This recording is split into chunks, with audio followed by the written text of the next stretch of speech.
students, how are you all?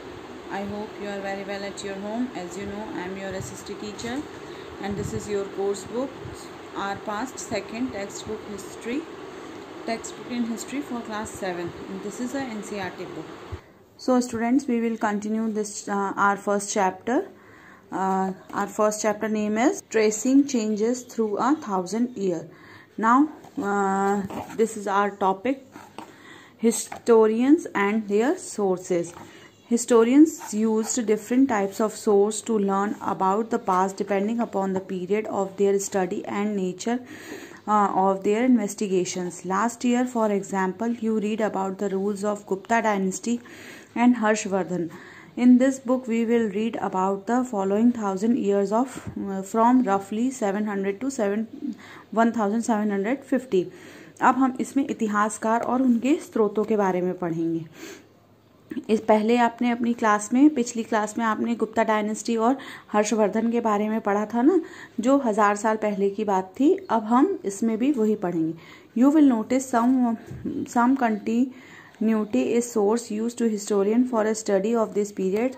They still rely on coins, inscription, architecture and textual records of information. But there is also a considerable discontinuity. The number of variety of textual record increased dramatic during this period. They slowly displaced other types of availability information. Through this period, paper gradually become cheaper and more widely available from used to write holy text, chronicle of rules, letters of and teaching of saints, petitions of judicial records and registers of accounts and tax. Manuscripts were collected by the wealthy people, rulers, monasteries and temples. They are placed to library and archives. The manuscripts and documents provide a lot of details information to historian, but they are also difficult to use. इस काल के अध्ययन में इतिहासकार जिन स्रोतों का प्रयोग करते थे, उनमें आपको बहुत सी बातें ऐसी मिलेंगी जो पिछले युग के जैसी चली आ रही। इतिहासकार जो थे, इस काल के बारे में सूचना इकट्ठे करने के लिए अभी भी सिक्कों, शिलालेखों और स्थापत्य कला तथा लिखित सामग्रियों पर निर्भर करते हैं। पर कुछ बातें पहले से काफी भिन्न हैं। इस युग में प्रमाणित लिखित सामग्री की संख्या, विविधता और आश्चर्यजनक रूप से बढ़ गई है। इसके आगे इतिहासकार सूचनाओं और दूसरे प्रकार के स्रोतों का इस्तेमाल धीरे धीरे कम कर रहे हैं। क्या हो रहा है, अब जो लेटर्स ऑफ टीचिंग ऑफ संत, जो जो सूफी संत वगैरह थे, उनके द्वारा जो ज्ञान दिए जाते थे, उन सब का भी क्या रिकॉर्ड रखा जा रहा है। मतलब जैसे मनुस्क्रिप्ट्स हो गई और बहुत सारी चीजें, जैसे जुडिशियल रिकॉर्ड्स, ये सारी चीजें एक जगह पर इकट्ठी की जा रही।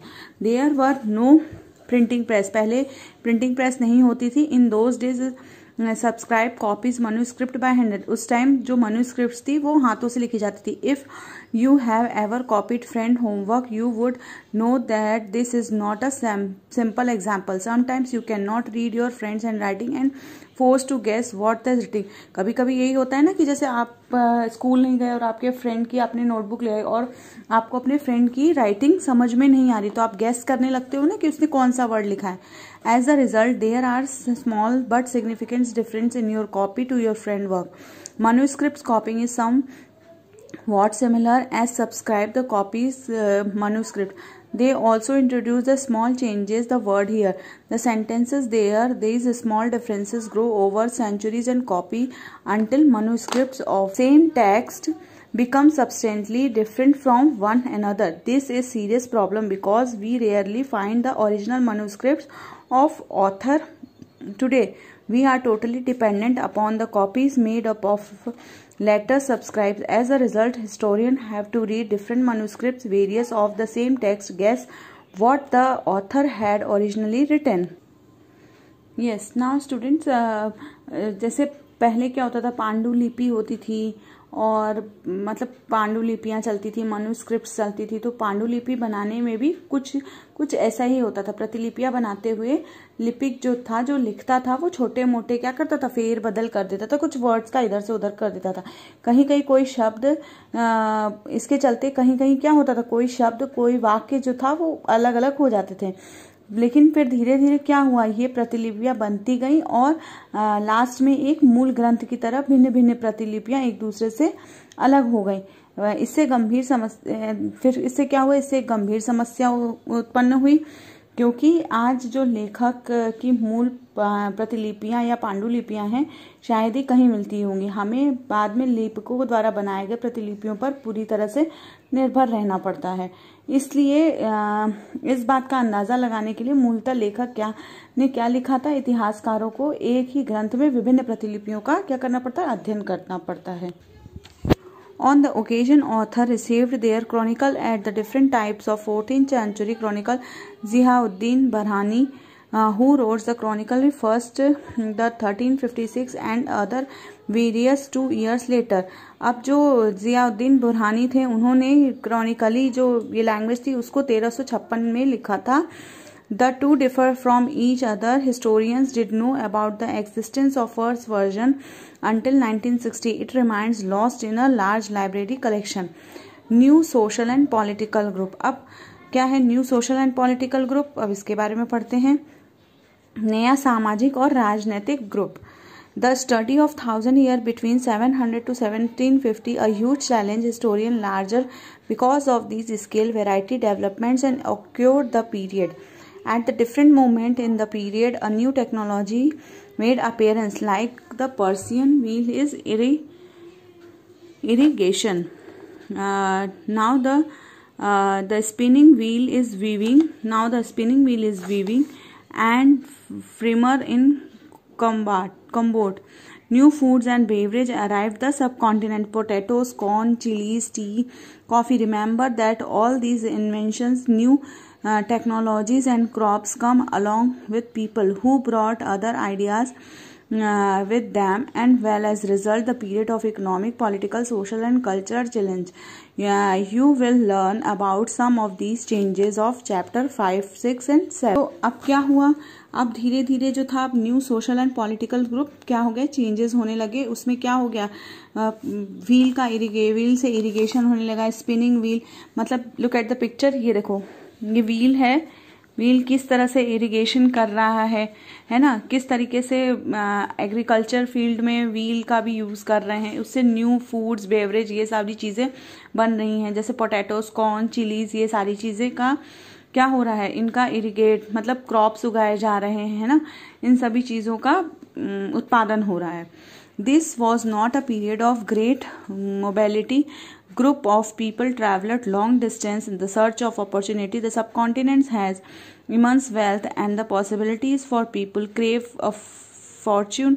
One group of people become important to this period were the Rajput. The name tribe Rajputra, the son of ruler between the 8th and 14th century term, was applied the more generally group of warriors. It's claimed the Kshatriya caste status. अब जो राजपूत थे उनको किस नाम से हम जानते हैं, क्षत्रिय के नाम से, उनको एक क्षत्रिय नाम से स्टेटस मिल गया है। The term included not just rule and chieftains but also soldiers and commanders who were served in the armies and different monarchs all over the subcontinent, and cleric code of conduct, extreme valor and great sense of loyalty were quality attribute Rajputs by the poets and brands. The other group of people such as Maratha, Sikh, Jat, Ahoms and Kshatriya. इसके अलावा राजपूतों के अलावा और भी बहुत सी क्या थी, जाति थी। देन इस युग में लोगों की गतिशीलता एक स्थान से दूसरे स्थान पर आना जाना भी बहुत बढ़ गया था। अवसर की तलाश में लोग झुंड दूर दूर यात्रा करने लगे। इस उपमहाद्वीप में अपार संपदा और अपना भाग्य गढ़ने की मतलब संभावनाएं थी। इस काल में जिन समुदायों का उदय हुआ वो मतलब इस युग के राजनीतिक दृष्टि से महत्व हासिल करने में अवसरों का लाभ उठाने लगे। वो कौन कौन से थे? मराठा, सिख, जाट, अहोम और कायस्थ थे। मुख्य लिपिकों और मुंशियों की तरह कार्य किए जाते थे। ठीक है। Then through this period there was a gradually clearing the forest and extension of agriculture, a change faster, more complete in some areas than other changes. The habitant forced many forest dwellers to migrate. Others started tilling the land of become a peasant. These new peasants groups gradually began to be influenced by the regional markets, chieftains, priests, monasteries and temples. They become a part of a large complex society, were required to pay tax and offer goods for service and local lords. As the result, significant economic and social difference emerged amongst peasants. Some possessed more productivity land, others also kept cattle, and some combined the essential work of agriculture activity during the lean season. As society became more differentiated, people who grouped into jatis, sub-caste and rank on the basis their background on their occupations. Ranks were not fixed permanently and varied according to the power influence of resources controlled by the members of jatis. The status of the same jatis would vary from area to area. अब इसमें क्या होता था? इस पूरे काल के दौरान जंगलों में कटाई हो रही थी और खेती का इलाका भी बढ़ रहा था। कुछ क्षेत्रों में इससे परिवर्तनों व अन्य क्षेत्रों की अपेक्षा अधिक तेजी से हुए और पूरे तौर पर हुआ। पर्यावरण में परिवर्तन के कारण वनवासियों को मजबूर होकर अपना स्थान क्या करना पड़ा? छोड़ना पड़ा। कुछ और वनवासी जमीन की जुताई करने लगे और किसान बन गए। किसान के ये नए समूह क्षेत्रीय बाजार मुखियाओं, पुजारियों, मठों एवं मंदिरों से प्रभावित होने लगे एवं वे बड़े जटिल समाज के अंग बन गए। उन्हें कर चुकाने पड़ते थे और स्थानीय मालिक को वर्ग के बेगार करनी पड़ती थी। परिणाम स्वरूप उसके बाद क्या हुआ? आर्थिक और सामाजिक अंतर उभरने लगे और कुछ लोग आसपास ज्यादा उपजाऊ जमीन रखने लगे और कुछ लोग मवेशी पालने लगे, मतलब कैटल्स पालने लगे, जानवर पालने लगे और कुछ खेती करने लगे और कुछ दस्तकारी करने लगे। जैसे जैसे समाज में अंतर बढ़ने लगे, लोग जातियां उपजातियां बट गई और इन जातियों के पृष्ठभूमि और व्यवसाय क्या हो गए? अलग हो गए। So students, we stop here, then remain parts we will do in next video. Thank you.